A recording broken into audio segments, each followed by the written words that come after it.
Well, probably a couple of areas in particular. I mean, we had some defensive lapses, on a night that just called for pretty simple footy. We conceded some transition goals, which are hard enough in these conditions, but we got beaten by what we knew, which it's the first time I've said that in a long time. So poor execution, didn't adapt to the conditions well early in the first quarter, even though the game was pretty much going okay for us, but conceded some really soft, poor goals. I thought Melbourne were quicker to the ground ball than we were around contest, even though it was a pretty convincing win in pressure on the numbers. It didn't look like that live. I thought they pressured us around the ball pretty well and got across to the contest, which was that sort of night. It was a sort of ball on the ground, slippery, get across the contest sort of night. And they did that better than us, which is really disappointing. But again, it's really frustrating because Melbourne played well, but we still generated 56 inside 50s. We still generated enough opportunity, but conceded pretty ordinary goals and really didn't get the game played like we wanted it to until the last 10 minutes. And it was all too little, too late. What changed in those last 10 minutes was just more aggressive ball movement and just trying to win the game back? Yeah, I think there were a lot of things. I mean, number one, we got across to the contest and won the ball because it doesn't matter how you're moving the ball. If you can't get it, you can't move it the right way. But I thought the method that we wanted to move the ball inside 50, given the conditions, we didn't adhere to, which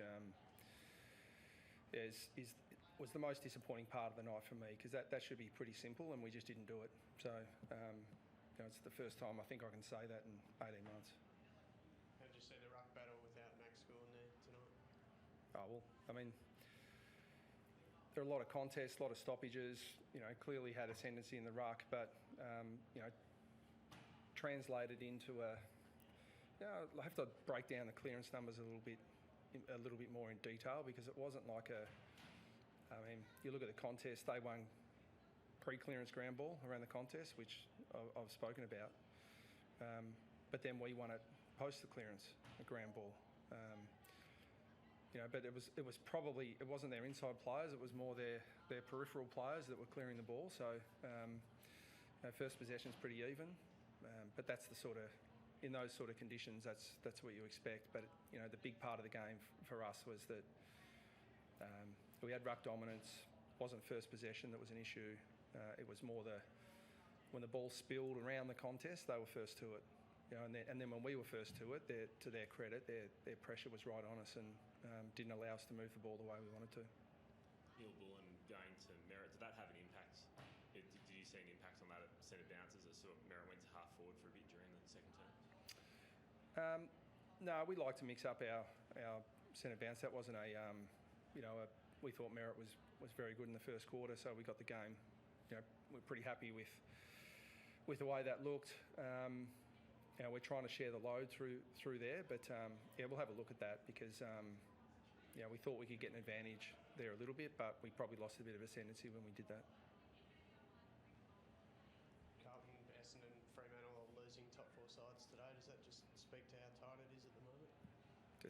I don't even need to say anything. I think it's I've been saying it every week, but the evidence is mounting up to support that. Off the back of that, does that make this a serious missed opportunity then? Yeah, but it's just 4 points. I mean, it's no different to any other game. The competition is just, it's what it is. And as I've said a number of times, the AFL almost lecture us about competitive balance on a regular basis, and they've got what they wanted. Injuries tonight? No, we're all clear.